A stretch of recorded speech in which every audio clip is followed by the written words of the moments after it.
Chapter 19. Now the two angels came to Sodom in the evening, and Lot was sitting in the gate of Sodom. When Lot saw them, he rose to meet them, and he bowed himself with his face toward the ground. And he said, Hear now, my lords. Please turn into your servant's house and spend the night and wash your feet. Then you may rise early and go on your way. And they said, No, but we will spend the night in the open square. But he insisted strongly, so they turned in to him and entered his house. Then he made them a feast and baked unleavened bread, and they ate. Now before they lay down, the men of the city, the men of Sodom, both old and young, all the people from every quarter, surrounded the house. And they called to Lot and said to him, Where are the men who came to you tonight? Bring them out to us, that we may know them carnally. So Lot went out to them through the doorway, shut the door behind him, and said, Please, my brethren, do not do so wickedly. See now, I have 2 daughters who have not known a man. Please, let me bring them out to you, and you may do to them as you wish.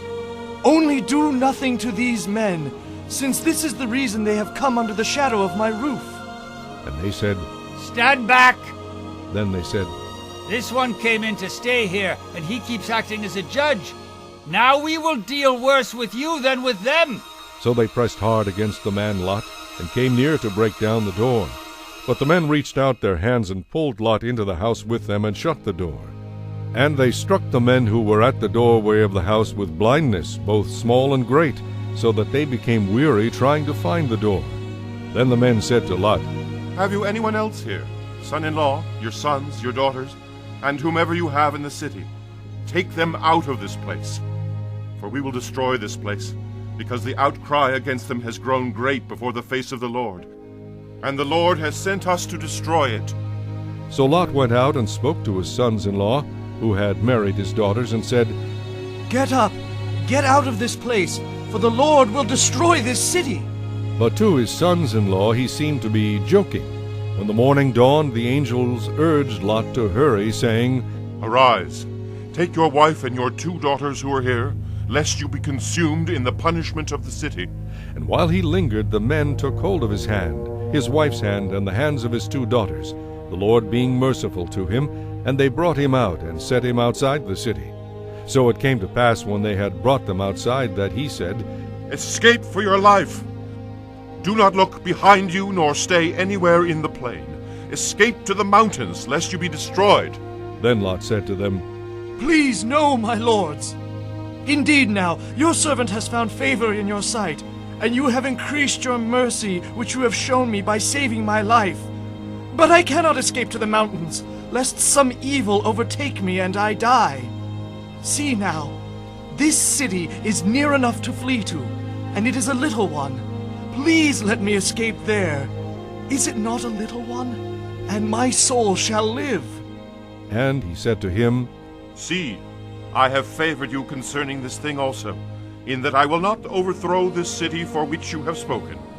Hurry, escape there, for I cannot do anything until you arrive there. Therefore the name of the city was called Zoar.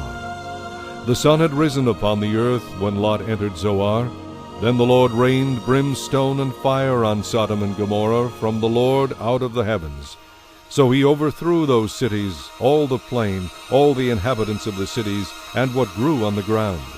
But his wife looked back behind him, and she became a pillar of salt. And Abraham went early in the morning to the place where he had stood before the Lord. Then he looked toward Sodom and Gomorrah, and toward all the land of the plain, and he saw, and behold, the smoke of the land which went up like the smoke of a furnace. And it came to pass, when God destroyed the cities of the plain, that God remembered Abraham, and sent Lot out of the midst of the overthrow, when he overthrew the cities in which Lot had dwelt. Then Lot went up out of Zoar, and dwelt in the mountains, and his 2 daughters were with him, for he was afraid to dwell in Zoar. And he and his 2 daughters dwelt in a cave. Now the firstborn said to the younger, Our father is old, and there is no man on the earth to come in to us, as is the custom of all the earth. Come, let us make our father drink wine, and we will lie with him, that we may preserve the lineage of our father. So they made their father drink wine that night, and the firstborn went in and lay with her father. And he did not know when she lay down or when she arose.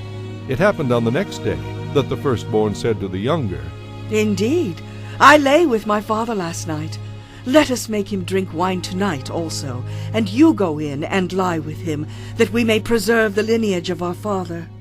Then they made their father drink wine that night also, and the younger arose and lay with him, and he did not know when she lay down or when she arose. Thus both the daughters of Lot were with child by their father. The firstborn bore a son and called his name Moab. He is the father of the Moabites to this day. And the younger she also bore a son and called his name Ben-Ammi. He is the father of the people of Ammon to this day.